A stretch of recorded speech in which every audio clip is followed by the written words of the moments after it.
No one on Earth expected anything unusual that morning.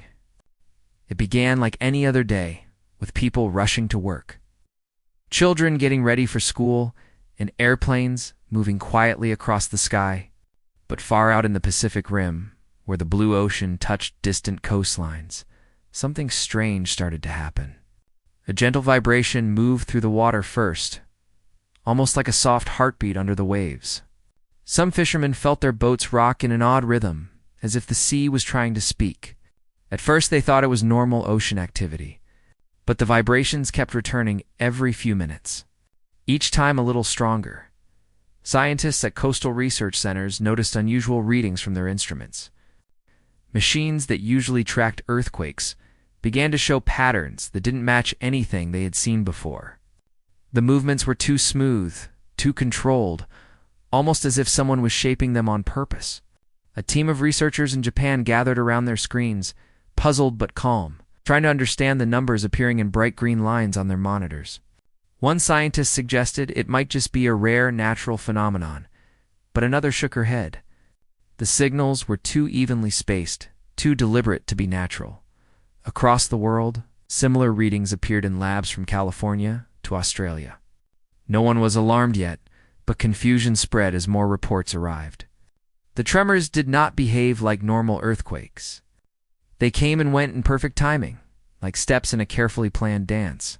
Several scientists sent emails to global monitoring organizations, hoping someone else had an explanation. But everyone was seeing the same thing, and no one had answers. Then hours later, something even stranger happened. People in coastal cities looked up and noticed the sky changing. It didn't darken or flash with lightning. Instead, it shimmered, like sunlight reflecting on water. The air itself seemed to bend and stretch, forming a soft ripple high above the clouds. At first, people thought it was a weather phenomenon. Some took pictures because it looked beautiful, like a giant curtain of light moving slowly in the sky. Tourists pointed their phones upward. Children tugged on their parents' sleeves and asked what it was, but no one knew. Moments later, the shimmering grew brighter. The ripple widened, changing shape like a delicate tear opening in a piece of cloth. People stopped walking. Drivers pulled their cars over. A quiet hush fell across crowded streets as the sky slowly unfolded into something no human had ever seen.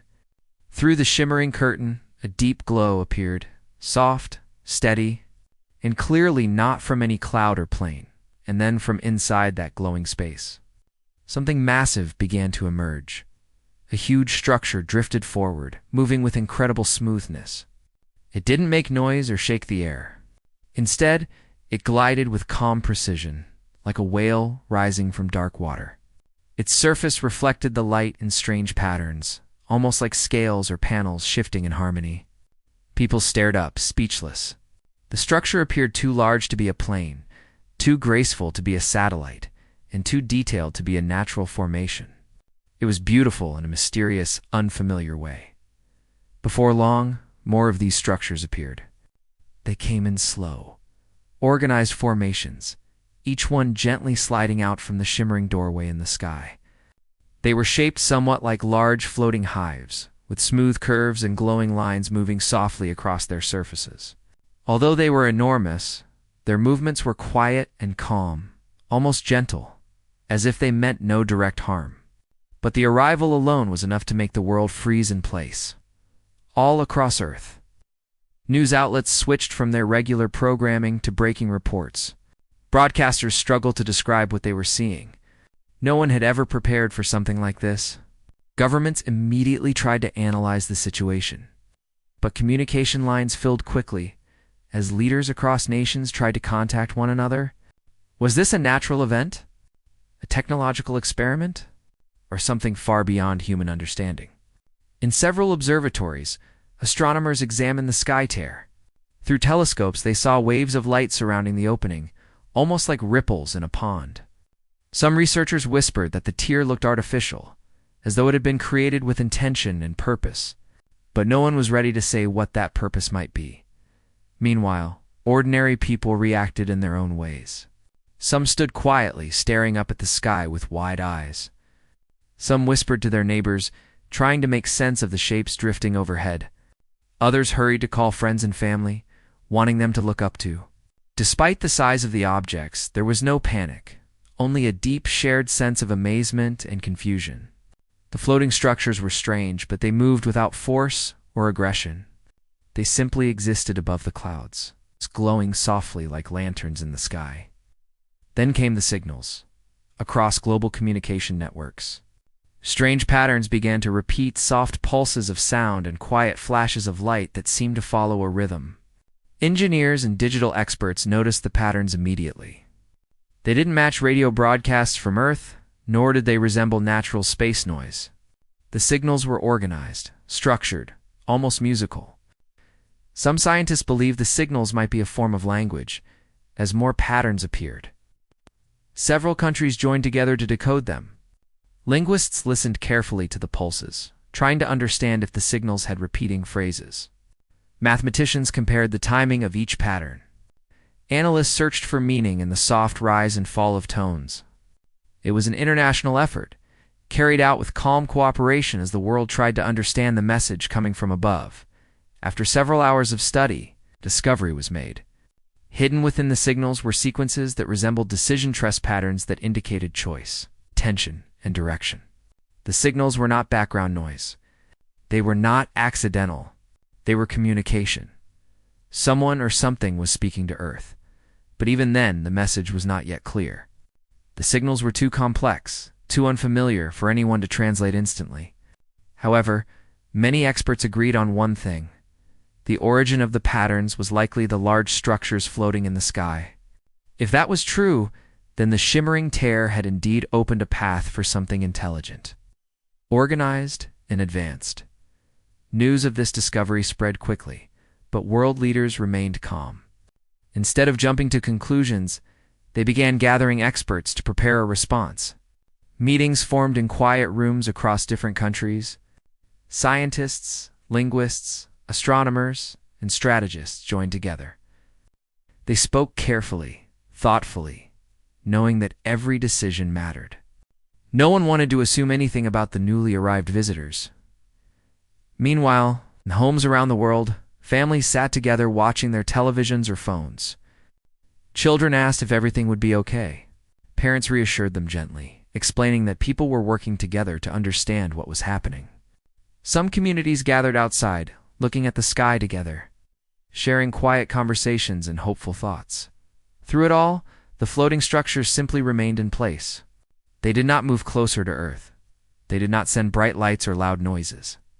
They hovered peacefully above the clouds, glowing softly in the fading daylight. People noticed that the glow wasn't harsh or frightening. It was warm, almost comforting, like the light of a giant lantern watching over the planet. Yet the world understood one thing clearly: this moment would change history forever.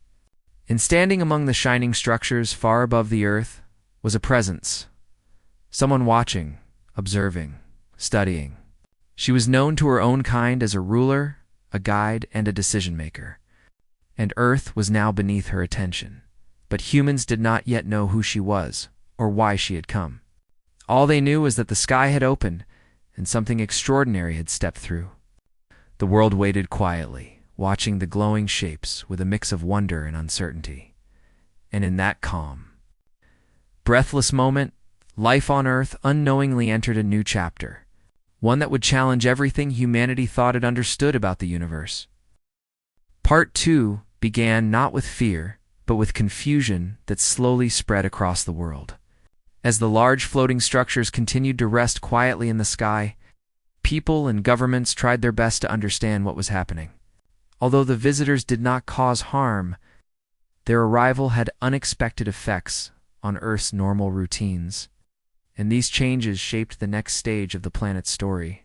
The first signs appeared in communication networks. In many cities, phone calls began to behave strangely. People reported hearing gentle echoes in the background or slight delays when speaking. Internet signals slowed down, and satellite connections flickered for a few seconds at a time. These interruptions were mild and temporary, but they caught the attention of engineers because they didn't match any known technical issue.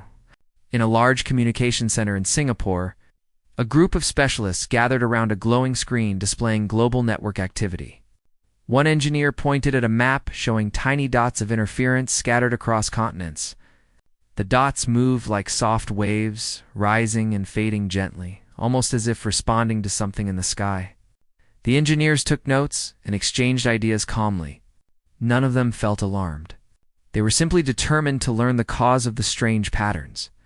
Meanwhile, on the other side of the world, power systems in some regions began showing signs of unusual behavior. The lights didn't go out completely, but they sometimes flickered with a soft, brief pulse. Streetlights dimmed for a moment, then returned to normal. Traffic signals paused before switching. In some homes, refrigerators hummed twice as loud for a second before settling again. These small changes made people curious, not frightened. And many stood by their windows looking up at the sky to see the still glowing structures. Scientists soon realized that the energy fields around the visitors' ships might be interacting with Earth's natural environment. They explained this gently on television, telling people that the interference wasn't harmful. It was like placing two gentle magnets near each other. Their fields touched and influenced each other without causing any danger. The explanation helped calm everyone even more.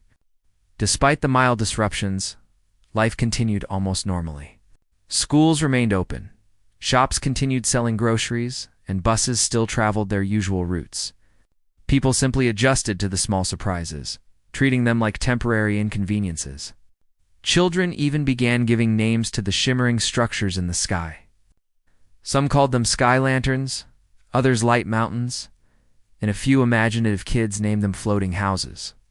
However, experts noticed that the visitor ships seemed to focus their attention on specific places on Earth. They hovered in peaceful stillness, but their glowing surfaces sometimes turned their light gently toward certain regions.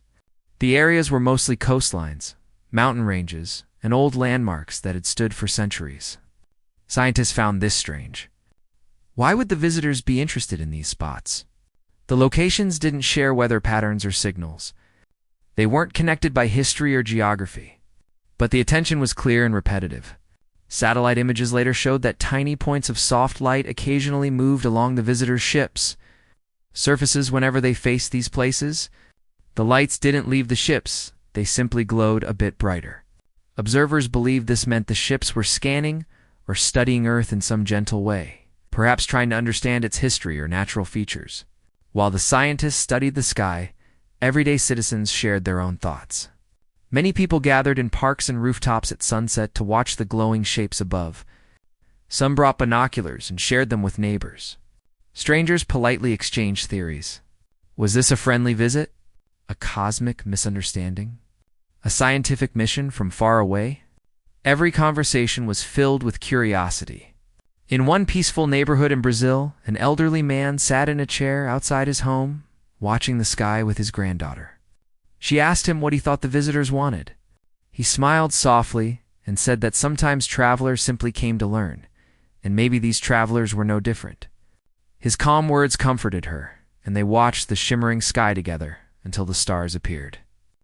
Back in research centers, the signals the ships had sent earlier were still being studied. Linguists worked carefully, listening to every soft tone and pulse. They scribbled patterns on whiteboards, trying to see repeating sequences. Mathematicians compared the timing of each sound, while cultural experts wondered whether the signals might represent ideas rather than words. No one rushed. Everyone knew that communication required patience and respect. After long hours of careful work, the experts discovered something new. Hidden inside the signals were small variations that looked like questions. The signals seemed to be asking for information about Earth's natural energy, its ancient structures, and even its magnetic field. The visitors were not demanding anything. They were simply curious. They were exploring Earth the way a polite guest might walk through someone's garden, observing each plant with interest. This discovery was reported to world leaders, who gathered once again in a quiet, virtual meeting. Each leader listened with focus, considering how to respond to a visitor who asked questions without speaking a single word. After thoughtful discussion, they agreed to send back gentle signals of their own peaceful patterns that shared information about Earth's landforms, climate, and history. The message was calm and respectful. A global team was assembled to prepare the response. Astronomers created visual patterns based on Earth's geography. Musicians crafted soft tones to match the visitors' rhythm, and mathematicians helped encode the information in a clear, organized sequence. When the signal was finally ready, it was sent through large radio transmitters positioned around the world. The entire planet waited quietly.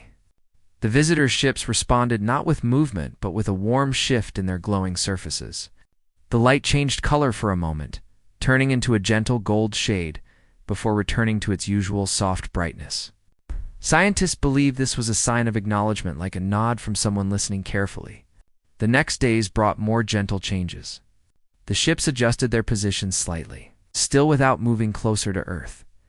They simply formed a more organized pattern in the sky, almost like a group of birds aligning themselves before a long journey. Their lights brightened at sunrise and dimmed at sunset, as if trying to learn Earth's daily rhythm. In many places, the mild disruptions to communication and power gradually decreased. Engineers reported that the interference was becoming more predictable, almost rhythmic, allowing them to adapt their systems. It was as though the visitors had tuned their energy fields to reduce the disturbance. People noticed too. Phones worked better. Lights flickered less. The sense of confusion slowly faded, replaced by growing interest and appreciation. The world began to realize that although the visitors' presence had created challenges, those challenges were small and manageable. Life shifted, adapted, and continued. As days passed, a new feeling spread quietly through humanity's shared sense of unity. For the first time in a long while, people across different countries and cultures looked at the same sight, wondered the same thoughts, and discussed the same mystery. The visitors in the sky had unintentionally connected the world in a peaceful, unforgettable way. And still, somewhere within the largest ship, the mysterious ruler, the one who guided all the others, watched Earth with thoughtful attention. She observed the planet's responses, its reactions, and its gentle message of cooperation. She had expected many possibilities, but the calm, patient curiosity of Earth's people surprised her. Humanity, without knowing it, was showing her something important, something she had not seen in many worlds before, something that would shape the next stage of their meeting. If you want, I can now expand part 3 in the same style, same simplicity, and same peaceful tone. Part 3 began with the world settling into a strange new normal. The ships in the sky no longer caused panic or fear. Instead, they had become a constant part of the horizon, like gentle clouds that refused to drift away. People went to work, children returned to school, and families enjoyed their evenings, all with the glowing structures softly resting above them. However, deep inside research centers and government meeting rooms, something important was happening. Scientists who were studying the visitors' signals noticed a pattern they had overlooked before. The pattern wasn't random, nor was it simply a request for information. There were small details hidden inside it, details that hinted at something surprising and unexpected. A linguist from India was the first to notice.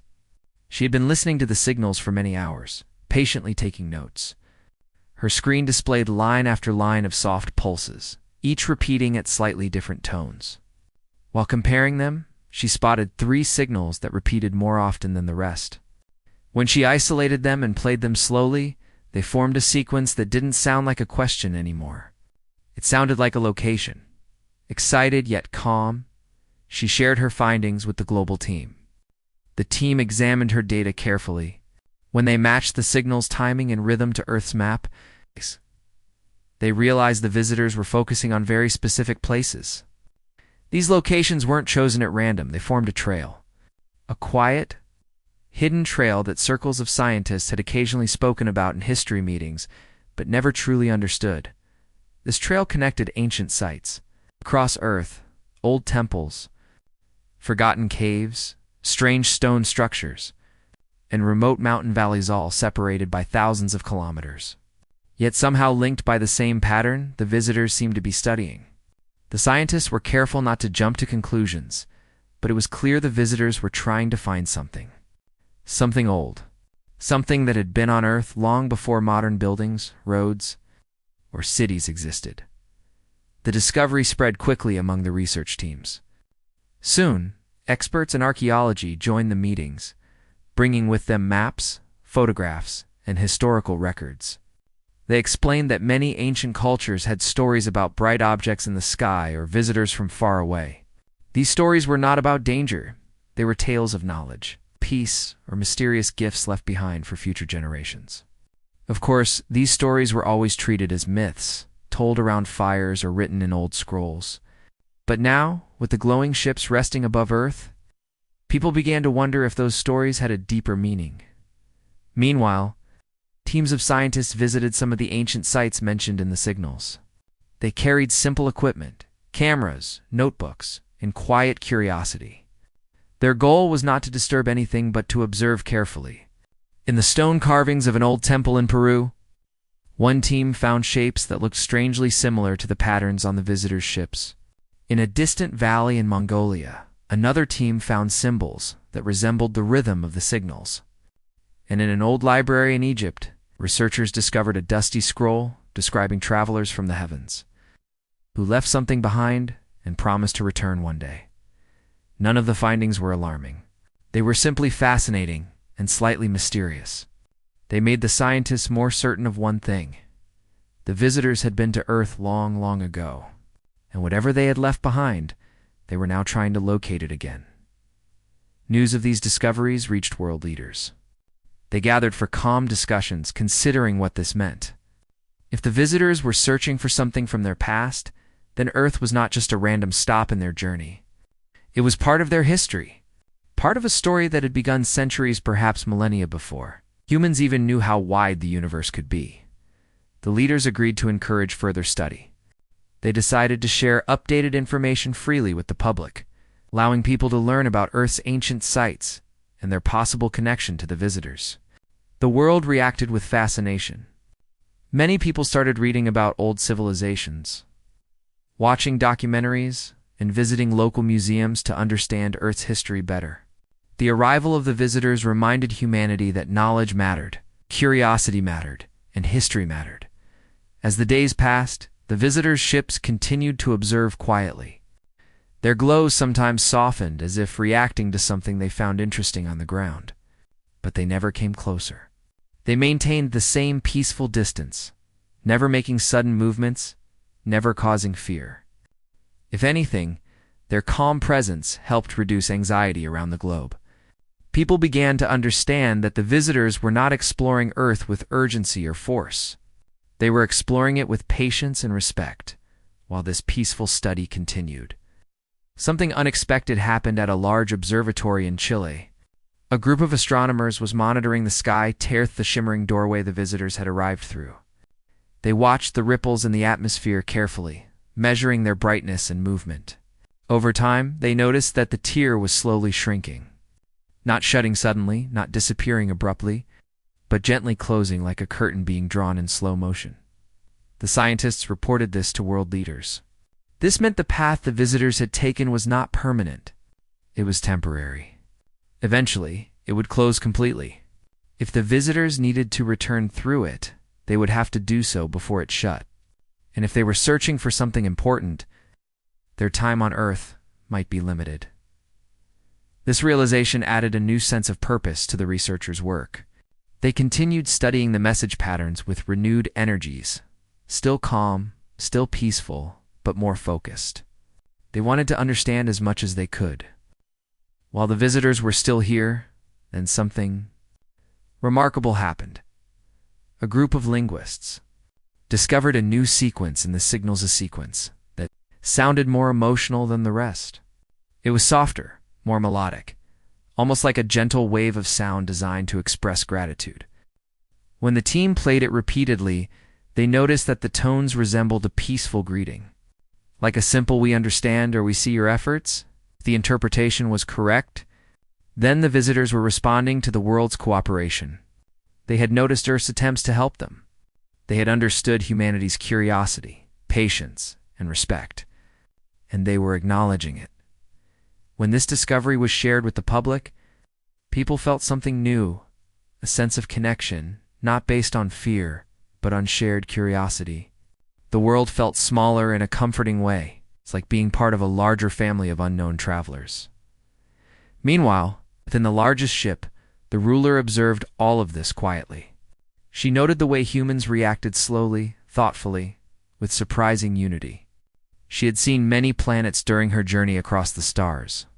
Some had greeted her people with silence, others with confusion. But Earth was different. Earth responded with cooperation, understanding, and calmness. This impressed her deeply. Her advisors expected her to make decisions quickly, but she waited, watching humanity closely. She sensed no danger here, no hostility, only curiosity and a desire to learn traits that her own people valued greatly. What she did not know yet was that Earth carried a secret far older than any human could remember. A secret connected to her own people's distant past. And the closer she came to discovering it, the more surprising the truth would become for her and for the humans who had welcomed her arrival with open minds. Part 4 began with a quiet excitement spreading across Earth. The visitors in the sky had been peaceful since their arrival. People had grown used to seeing their glowing shapes floating above the clouds every morning and every night.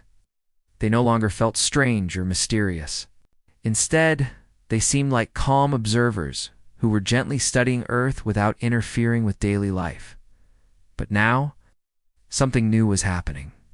After weeks of watching, listening, and sending soft signals, the visitors seemed to make a small but important change. The largest ship in the sky, the one believed to hold their ruler, brightened slightly. Its glow became warmer, softer, almost like a welcoming lantern shining at the start of an evening. Scientists noticed the change immediately and began monitoring it closely. The energy readings suggested something unusual. The ship's surface patterns were shifting more frequently, forming smooth waves of light that traveled slowly from one side to the other. The movements didn't seem random. They looked organized, thoughtful, like a message created through color instead of sound. The scientists studied the glowing waves carefully and realized that the ship was preparing to do something it had not done since the day it appeared. It was preparing to communicate more directly across the world. Research centers buzzed with gentle excitement. Linguists, mathematicians, astronomers, and cultural experts all gathered around screens, ready to observe anything new. Everyone worked with calm focus. The world was not afraid of the visitors anymore. Instead, they were eager to understand the next step in this peaceful, mysterious exchange. Then it happened. A soft, shimmering beam of light extended from the large ship. It was not bright enough to scare anyone. It was more like a soft reflection on water, gentle and flowing. The beam did not point at any building or city. It simply reached down toward the atmosphere in a smooth, graceful arc, then spread out into a wide, faint layer that covered only the sky. The layer shimmered like morning mist touched by sunlight. People everywhere looked up at it with awe. The shimmering layer didn't make any sound, nor did it cause any changes to the air. It simply floated, a beautiful curtain of light resting between Earth and the visitors. Many felt a sense of calm wash over them as they watched it. It was as though the visitors wanted to show they meant no harm, that they were opening a gentle form of communication, not through words, but through shared beauty. Scientists examined the light and discovered it carried a very soft frequency, one that did not interfere with Earth's technology or natural environment. The frequency was steady and harmonious, almost like a universal language of peace. They believed the visitors were offering a safe way to communicate without overwhelming human senses or technology. World leaders gathered once again in a global meeting. They spoke calmly, considering how to respond to this new gesture. After careful discussion, they agreed to send a peaceful message through the same method as before. Soft tones and gentle patterns of light broadcast upward. They wanted the visitors to understand that Earth still welcomed communication. Meanwhile, teams working at ancient sites continued their research. They made more connections between the visitors' signals and old symbols found in caves, temples, and scrolls. Each new discovery suggested that Earth and the visitors shared more history than anyone expected. At one site deep in the Himalayas, a group of researchers discovered a hidden chamber beneath an old stone platform. Inside the chamber were carvings that showed tall, graceful figures surrounded by glowing shapes. The figures looked similar to the visitors' ships. The carvings told a story of travelers who had once visited Earth long ago, not to change it, but to leave a part of their knowledge behind in Central America. A researcher found an old clay tablet that described a gift from the stars. The tablet didn't mention danger or conflict. Instead, it spoke of learning, harmony, and a promise that one day the travelers would return to complete something they had started. These discoveries were shared with the world. People grew even more curious. What had the visitors left behind? Why had they returned now? And what did they want to complete? Then, something remarkable happened the next morning. The large ship in the sky shifted its position for the first time in many days. The movement was slow and smooth, barely noticeable at first. But soon people realized it was gliding toward a very specific area on Earth. Antarctic region. Scientists quickly compared the ship's new direction with the signals they had decoded earlier. The patterns matched perfectly. Antarctica had been one of the key points in the visitors' sequence. It seemed that whatever the visitors were searching for, it was connected to this icy, remote continent. A global scientific team prepared to travel to Antarctica for closer observation. The team included glaciologists, archaeologists, linguists, and energy researchers. Their goal was not to disturb the environment, but to quietly investigate anything that might be related to the visitors' interest. When the team reached Antarctica, they found the landscape calm and untouched, covered in blankets of white snow stretching as far as the eye could see. The air was crisp, quiet, and peaceful. And high above them, the visitors' largest ship hovered at a respectful distance. Glowing softly like a guardian star, the scientists set up their simple equipment: cameras, notebooks, and handheld analyzers. They moved carefully across the icy ground, leaving gentle footprints behind them. Soon, they detected a small but unusual energy reading under the ice. It was very faint, and it had remained unnoticed for centuries, not now with the visitors. Observing from above, the scientists realized this might be the clue they were searching for. When the team gently removed the top layer of snow, they found something extraordinary: a smooth, circular pattern carved beneath the ice. The carving wasn't modern. It wasn't made by machinery. It was ancient yet perfectly preserved, and its symbols matched the patterns on the visitor ships. The moment the carving was uncovered, the ship above responded with a soft, warm glow. Back at global research centers, teams analyzing live camera footage realized what was happening. The visitors were not searching for a lost object or missing technology. They were searching for a memory from their own past, peaceful memory they had left behind on Earth long ago. The carving was a kind of message, an ancient greeting created during a time when the visitors had once interacted briefly with early civilizations. It was not a device or a tool. It was simply a sign of unity, a symbol that connected Earth to the visitors' long journey through the stars. As the discovery spread around the world, people felt a sense of peaceful wonder. The visitors had come, not to take anything, but to reconnect with something they themselves had left behind. And humanity had unknowingly protected it for thousands of years. Above the icy landscape, the visitors' ruler watched quietly. She observed how humans treated the discovery with respect, curiosity, and care. She felt something new grow inside her: admiration, gratitude, and a deep sense of understanding. Her people had returned, expecting only to learn. But they found something greater: a world that valued harmony and knowledge, just as they did. And so, with the ancient symbol now revealed, the visitors prepared for the final step of their peaceful mission, one that would not change Earth through force or demand, but through shared understanding. The world sensed something meaningful was about to happen, though no one knew exactly what it would be. All they knew was that the story between Earth and the visitors was reaching an important moment. The sun rose slowly over Earth, painting the sky with soft colors, as if nature itself wished to celebrate a new beginning. Dr. Mira stood beside the Great Lake outside Harmony City, a place that had grown into an international symbol of unity. Only months ago, this area had been an empty stretch of land. Now it was filled with scientists, volunteers, students, and families from all over the world. The gentle sound of water touched the air as small flying drones floated above, working like tiny helpers to distribute seeds and clean the environment. It was peaceful. It was calm. And for Myra, it felt unreal. She looked at the sky, half expecting to see a flash of silver light. Ever since Leora returned to her star home, Myra felt a small emptiness inside, a friendly silence where the alien queen's voice used to echo. The earth had grown quiet in her absence, but it was a comforting quiet, one that spoke of healing. Jonas walked toward her, holding 2 cups of herbal tea. His smile was brighter than the morning light. "You're early again?" said as he handed her a cup. "I like watching the sunrise," Myra replied, taking a warm sip. "It reminds me of how much can change in such a short time." Jonas nodded. "A year ago, we didn't even know we weren't alone. Now we're planning a message for another world." Myra turned to him. "Do you ever think about what Leora said? That her people may want peace too?" "I think about it every day." They both fell silent, listening to the gentle hum of life around them. Children were chasing each other near the water. Elders sat on benches reading or chatting.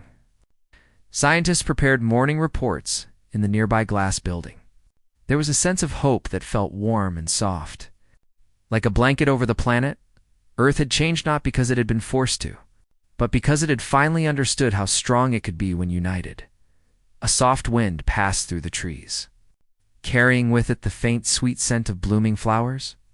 All across the globe, forests were growing faster, oceans were healing, and skies were becoming clearer.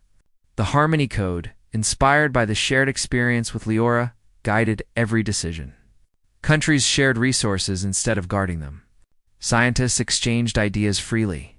People looked toward the stars with curiosity rather than fear. Myra felt grateful. But she also felt a responsibility, a gentle weight that reminded her of the promise she had made when she placed the final crystal in the rings on that unforgettable day. "We should start the test soon," Jonas said. "Everyone's waiting." "Yes," Myra said softly. "Let's begin." They walked toward the white dome at the center of the research campus. The building glowed faintly in the morning light. It was designed with help from some of Leora's ideas: smooth curves, clean energy circuits, and smart surfaces that adjusted automatically to sunlight inside. People from different nations were gathered around a large circular platform. In the center of the room stood the Beacona Gentle Communication device, built to send a peaceful message toward Leora's homeworld. It did not carry commands, demands, or warnings. Only a simple message: we are friends. Myra stepped onto the platform, and the room grew quiet. Everyone looked at her, their faces filled with trust. "Today," Myra began, "we send the first message from Earth to another world. Not as separate nations. Not as divided people. But as one family." Her voice stayed calm and steady. "We learned something important from our time with Leora. We learned that understanding grows in peaceful spaces. We learned that kindness is stronger than fear. And we learned that the stars hold more possibilities than we ever imagined." She paused, looking around the room. "So today we send a message of friendship. Not because we expect anything in return, but because it is who we choose to be." Everyone nodded, some smiling, some blinking away emotion. Jonas tapped a panel beside the platform. The beacon lit up with soft waves of light, forming a gentle ring of colors that looked almost alive. "Ready when you are," Jonas whispered. Myra took a deep breath and pressed her hand to the central crystal. Light flowed outward like warm water. A soft hum filled the air, steady and soothing. The rings expanded, creating a silent pulse that traveled upward through the atmosphere, rising higher and higher until it disappeared into the sky, far above Earth. The pulse shimmered in space, soft, bright, peaceful, carrying Earth's message toward the distant home of the alien queen. Inside the dome, the lights dimmed slowly. People let out long breaths, and then the room filled with gentle applause. Not loud, not overwhelming. Just warm. Myra stepped off the platform and felt Jonas place a comforting hand on her shoulder. "You did it," he said. "We all did." After the ceremony, Myra walked outside alone. She needed a moment to breathe. She stood near the water again, letting the wind brush against her face. The sky was completely calm, soft blue, with a touch of gold. Then she heard a voice, a familiar voice, soft and distant, like a memory carried by the wind. "Mira." "Thank you." She froze. Her eyes widened. "Leora." She whispered. There was no reply. Only a warm feeling inside her heart. The same feeling she had felt when the alien queen first understood Earth's kindness. Mira smiled gently. Maybe the voice was real. Maybe it was simply her own memory. But either way, it filled her with comfort. Jonas walked up behind her. "Everything all right?" She nodded. "Yes, better than all right." Weeks passed, each day bringing new progress. Cities grew greener. Energy became cleaner. People found new ways to help one another. And the beacon continued to send a soft signal every few days, a friendly reminder to the stars that Earth was open to peaceful conversation. One night, Mira stood beside the same lake, watching the stars reflect on the water's surface. Jonas joined her, hands in his pockets. "Do you ever think she might return?" he asked. "Maybe," Mira replied. "But even if she doesn't, I think she knows the truth now." "What truth?" "That Earth chooses friendship." Jonas smiled. "And if her people choose the same, then we'll welcome them." Myra looked at the sky again. A shooting star crossed the darkness, leaving a trail of silver light. She felt something peaceful move through her, a soft promise carried by the universe. They stayed like that for a long time. The lake calm, the stars bright, the night full of quiet hope. Humanity had faced a moment that could have divided it forever. Instead, it came together, stronger than ever before. And somewhere far beyond the stars, an alien queen remembered a small blue world not with fear, but with respect and warmth. Earth had changed her, and she had changed Earth too, in a way that would last for generations. Mira whispered into the night. "Wherever you are, thank you," the wind seemed to answer with a soft, gentle hush. The story of Earth and the alien queen did not end with separation. It ended with connection. And though the distance between their worlds was vast, a bridge of peace now stretched across the darkness, a bridge made of understanding, kindness, and hope. As Myra and Jonas walked back toward Harmony City, the stars above them shimmered a little brighter, as if the universe itself was smiling. And so, the chapter closed not with fear, not with conflict, but with friendship that reached beyond worlds, a friendship born from a simple truth. Even the smallest act of kindness can change the direction of an entire future.